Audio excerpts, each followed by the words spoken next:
Messieurs, dames, bonjour. Monsieur Ducou, nous allons commencer le cours sur les outils d'analyse technique. Tout d'abord, je vais vous donner à connaître, à prendre connaissance des risques de marché. Voilà, vous avez ça devant vous, c'est en anglais, mais c'est important que vous puissiez le lire. D'accord? Je vous laisse quelques instants, le temps que les retardataires puissent se connecter, je reviens vers vous. Bonjour à tous et à tous, je pense que tout le monde a pris connaissance des risques de marché. Je l'enlève, voilà, ça disparaît. Nous allons donc commencer le cours sur les outils d'analyse technique. D'abord, qu'est-ce que c'est? C'est la possibilité de pouvoir analyser un graphique sur un produit donné et essayer de deviner un peu quelle sera l'évolution des cours. D'accord? Donc, on va commencer, si vous voulez, si vous n'avez pas d'inconvénient, on va travailler sur le Dow Jones. Une fois n'est pas coutume, voilà. Allez, on va travailler sur le Dow Jones. Ouvrir le graphique. Voilà. Là, maintenant, on va le reparamétrer. Clic droit dans le graphique, propriété. Moi, le fond, je le mets en kaki, le texte en noir. Voilà, la grille, je laisse paraître, je la mets en kaki. La barre haussière en bleu. La barre baissière en rouge. La bougie haussière, le même bleu. Et la bougie baissière, le même rouge. Je fais OK, voilà, hop. Je grossis un peu le trait et je m'aperçois que je suis en bâtonnet. D'accord? On a trois types de graphiques, courbe, candlestick, c'est-à-dire bougie japonaise, et bâtonnet. Donc nous, on travaille en général avec les bougies japonaises, je clique dessus, et donc le graphique se met automatiquement en bougie japonaise. Vous avez après à choisir les unités de temps qui vont de 1 minute jusqu'au mois. Nous, on va travailler aujourd'hui en daily pour avoir un peu plus de lisibilité par rapport à l'évolution des cours. Là, je viens d'appuyer sur, vous voyez, sur le petit triangle ici pour avoir le cours qui s'affiche en permanence. Je vais écarter le graphique du bord droit pour avoir une meilleure vue. Je vais un petit peu l'aplatir ici. Voilà, on voit déjà un petit peu mieux. OK, et maintenant, nous allons commencer. Une fois qu'on avait toute la préparation, on y va. Par quoi commence-t-on quand on fait une analyse technique? On commence d'abord par ce qu'on appelle les couloirs, les trends des tendances. D'accord? Donc, on va ici dans dessiner un canal équidistant, je clique dessus, et là, maintenant, à partir de là, je fais mon couloir. Et vous allez voir, hop, on a un couloir plutôt intéressant qui se dessine ici. Alors, on peut le prendre ici directement en haut en modifiant un tout petit peu la trajectoire. Et ici, la parallèle qu'on va aller chercher ici. Vous voyez, ici, on a, voilà. Si on regarde bien, on va le mettre là, c'est pas grave. Hop. Si vous regardez bien, on est là. Voilà, vous voyez, on a quasiment tous les points qui viennent ici. Donc voilà, on a un couloir, un long couloir quand même, OK, auquel nous sommes depuis maintenant, allez, depuis le mois d'avril, et dans lequel nous continuons pour l'instant à avancer. D'accord? Malgré quelques petites baisses de temps en temps, le marché reste quand même largement haussier. Donc maintenant qu'on a vu ça, on va chercher maintenant à mettre ce qu'on appelle les supports et résistances. Alors si on prend, on va dire, si on prend le début du trend, c'est-à-dire à peu près ici, à partir de là, voilà, voilà, hop, et on va mettre tous les supports et résistances. On va dire qu'on devine.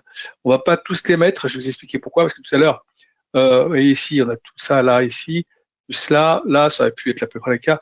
OK, tout ça, on va les retrouver certainement avec Fibonacci. D'accord? Je vais vous montrer tout à l'heure c'est quoi Fibonacci. Voilà. On a mis déjà 3, 4. On pourrait en remettre encore un ici, peut-être, histoire de. Voilà. Là, ici. Et ici, là. Là. Là. Alors, c'est un peu par tâtonnement pour l'instant, mais vous verrez que tout à l'heure, Fibonacci fait une grande partie de ce travail et il le fait plutôt bien. Alors, si on veut même le faire maintenant, je vais ici sur Fibonacci, je clique dessus et je pars on va dire du début du trend, c'est-à-dire de là. Je mets mon clic ici, je clique gauche enfoncé et je l'enfonce et je le ramène jusqu'en haut. Et comme vous voyez, regardez, ça, évidemment, n'a plus lieu d'être parce qu'on a Fibonacci qui est là. Ça, évidemment, aussi. Ça, on va dire que c'est la même chose. Ok, ça évidemment c'est la même chose, d'accord, et ça évidemment c'est la même chose. Donc voilà, vous voyez que Fibonacci en fait a fait le travail. Donc ce qu'on a fait nous de façon à tâtonnement, Fibonacci vous le fait de façon nickel. Et vous avez tous les supports et les résistances. Donc maintenant, ici, vous pouvez vous dire que si on vient redescendre, le support majeur ici sera à 23,6. Ensuite, derrière, ça sera 33,2. Là, ici. Et derrière, vous avez le retracement 50% et ainsi de suite. Donc, c'est intéressant de pouvoir regarder ça. Ça vous donne déjà une idée par rapport à l'évolution de ce cours.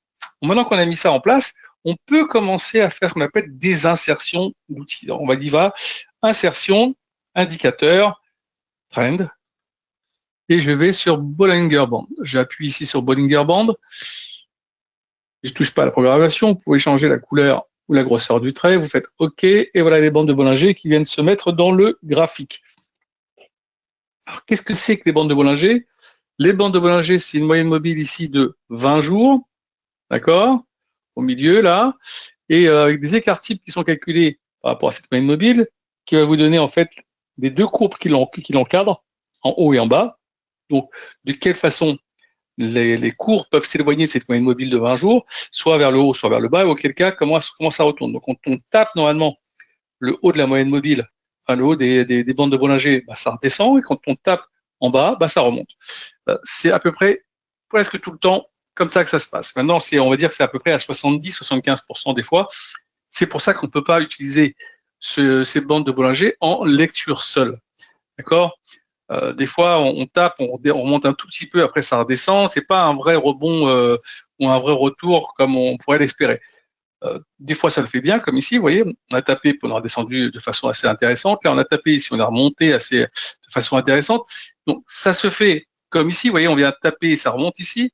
Voilà, on a tapé en haut, puis ça a redescendu. Donc, il y a des choses, mais des fois, c'est pas tout à fait le cas. Donc, vous avez, on va dire, 75% des fois, ça se vérifie. Et pour le reste, il faut être assez vigilant. C'est pour ça qu'on a besoin d'autres éléments de réponse et on va les chercher tout de suite. Donc, là, on y va, insertion, indicateur, oscillateur, et on va chercher le premier de ces indicateurs qui est la RSI. Tout le monde a dû entendre parler de la RSI, la Relative Flag Index, j'appuie dessus, je ne touche pas à la programmation, vous pouvez mettre la couleur et la grosseur du trait que vous voulez. Ici, OK, et là vous allez avoir la RSI qui va se mettre sur votre graphique. Alors qu'est-ce que c'est que la RSI? La RSI, en fait, c'est un rapport entre les moyennes des hausses et les moyennes des baisses des 14 derniers jours qui vont vous donner ce petit graphique qui va aussi entre 0 et 100.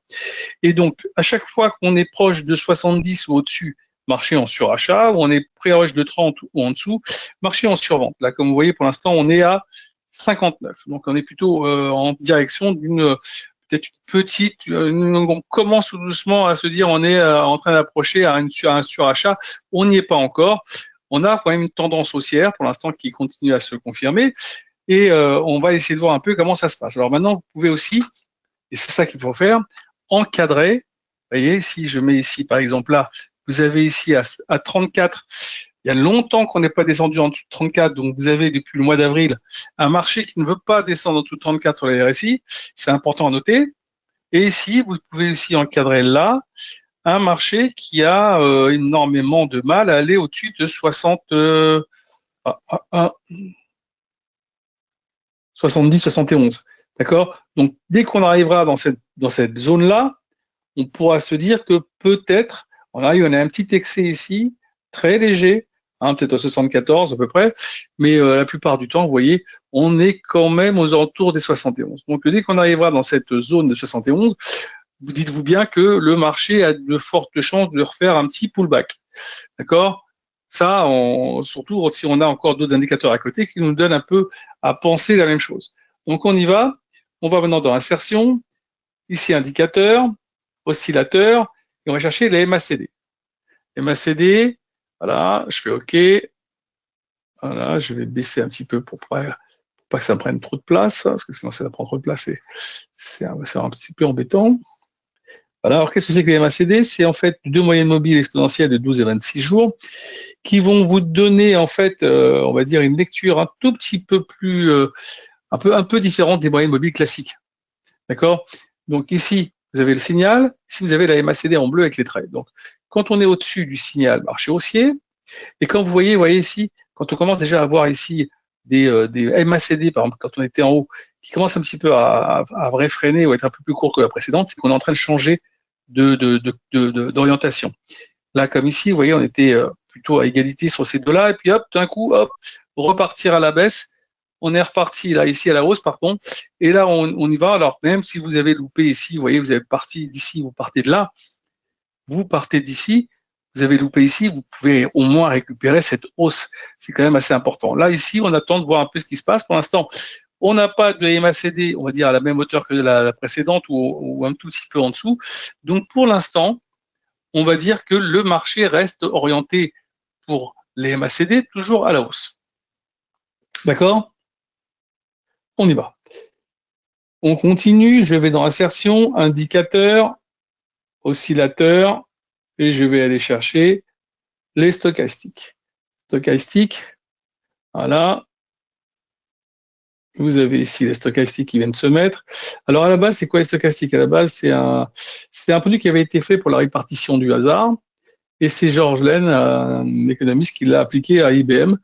Et depuis, on va dire que une grande partie de la communauté des traders l'utilise sur leur graphique pour avoir une lecture intéressante de ce produit. Alors vous voyez, vous avez comme un peu comme sur la MACD, vous avez ici la stochastique en vert, le signal en rouge tant qu'on est au-dessus, marché haussier. Si on repasse en dessous, marché baissier. Là, vous voyez, on était aussi marché haussier, hop, petite baisse ici, on l'a vu ici, hop. Et là maintenant, vous voyez, on est en train de repartir à la hausse. Ça décroise. On ne sait pas comment ça va se passer. Est-ce que oui ou non, un peu comme ici, hein, vous voyez, on est en train de redescendre. Et hop, ça repartit. Donc peut-être qu'on va aller encore chercher un petit coup de poussette pour aller chercher plus haut. Je vous rappelle quand même que demain, on attend des indices PCE aux États-Unis, donc l'inflation. On manque de visibilité en ce moment sur les marchés, c'est pour ça. Puis la semaine prochaine, il y a la Fed. Donc c'est un peu pour ça que pour l'instant, et puis on est en fin d'année, les gens veulent pas prendre trop de risques. Et puis ils ont fait une belle année, ils ont envie d'un peu de thésauriser un peu sur ce capital et te dire bon ben voilà, on a fait une belle année, on va pas tout gâcher maintenant. Plus personne n'ose bouger pour l'instant. Voilà, c'est un peu ça l'idée. Donc pour l'instant, on est là. Ici, on a maintenant mis pas mal d'éléments. On va aller chercher maintenant d'autres éléments qui sont assez importants, à savoir ici, indicateur, trend, moving average, les moyennes mobiles. Alors, on va commencer par la 50 jours. Voilà. Vous voyez, la 50 jours, elle est juste pile poil, quasiment collée à la 20 jours. Quasiment collée à la 20 jours. Donc ça, ici, c'est quand même un bon niveau sur lequel on se dit, tant qu'on tient au-dessus, le marché peut continuer de monter. Vous voyez, pour pouvoir aller rechercher des niveaux plus bas, vous voyez, il faut vraiment qu'on la casse cette 50 jours. Tant qu'on reste à rebondir dessus, marché tient bien. Voilà. Tant qu'on est au-dessus de cette 50 jours, le marché tient bien et il prend appui là-dessus. On n'a fait qu'un petit dérapage ici prononcé, mais on a vite été rechercher un niveau pour aller rebondir. Donc voilà, vous voyez, on est quand même plutôt pas mal. Donc là, maintenant qu'on a mis ça en place, on va aller chercher la moyenne mobile. Indicateur, tac, trend, moving average. On va aller chercher la 100 jours, évidemment. Que ferions-nous sans la 100 jours? On va lui chercher une petite couleur assez intéressante, sympathique. Voilà, celle-là me paraît bien. Voilà. Donc là, 100 jours, pas très loin non plus. Elle est très proche du bas du trend ici. Voilà, on est évidemment, vu qu'on depuis un petit moment, on est en fait dans un trend très très très léger, très serré. Ok, bon voilà, c'est un peu normal que la 50 jours et la 100 jours soient pas collés, mais très proches. Donc on va aller chercher maintenant la dernière, la 200 jours. La 200 jours aussi, c'est important de l'avoir. Donc oscillateur, trend, moving average, 200 jours. Alors évidemment, celle-là aussi, on va les changer de couleur, on va pas la laisser comme ça. Hein. Hop, et on va lui mettre une couleur bien flashy, du jaune comme ça va ressortir. Et voilà. Donc la 200 jours, évidemment, elle est beaucoup plus loin et elle se trouve être sur le retracement 50%. C'est-à-dire que si on devenait à chercher un appui sur la 200 jours, il faut aller chercher les 44 000 autour. Et on n'est pas redescendu en dessous de la 200 jours depuis le mois de juin, au moment où on est repassé au-dessus. Et depuis, c'est toujours, on est toujours au-dessus. Voilà. On n'a pas testé ce niveau-là. OK? Donc maintenant, vous avez mis tout ça en place. Vous avez un graphique qui est plutôt intéressant, pas à peine d'en rajouter beaucoup plus. Hein. Vous avez quand même pas mal d'éléments sur lesquels vous pouvez vous reposer. Là, maintenant, ce que je vous conseillerais, c'est quand même de l'enregistrer pour pas avoir à le refaire. Vous faites ici enregistrer graphique. Vous appuyez ici, vous mettez le nom, US 30. Ici, vous sauvez, vous allez l'avoir ici dans votre lexique. Donc, chaque fois que vous allez ouvrir, vous aurez un petit onglet avec l'US 30 qui sera enregistré. Vous n'aurez pas à chaque fois à le refaire. Alors, ce qui est intéressant quand vous avez fait ce genre de choses, c'est que si demain, vous voulez faire par exemple de l'US 500, vous faites ouvrir graphique, vous allez sur le produit que vous avez enregistré déjà, cliquez dessus et vous allez avoir toutes les données sur le même produit. D'accord? Donc là, maintenant, vous n'avez plus qu'à rajouter les Fibonacci et remettre les trends et tendances. Et voilà, vous avez tout le reste qui a été préprogrammé. Vous êtes impeccable. D'accord? Voilà un truc, quelque chose qui vous fera gagner du temps. Ça, c'est important. Bon, voilà. Bah, écoutez, merci d'avoir participé. À très bientôt. Au revoir.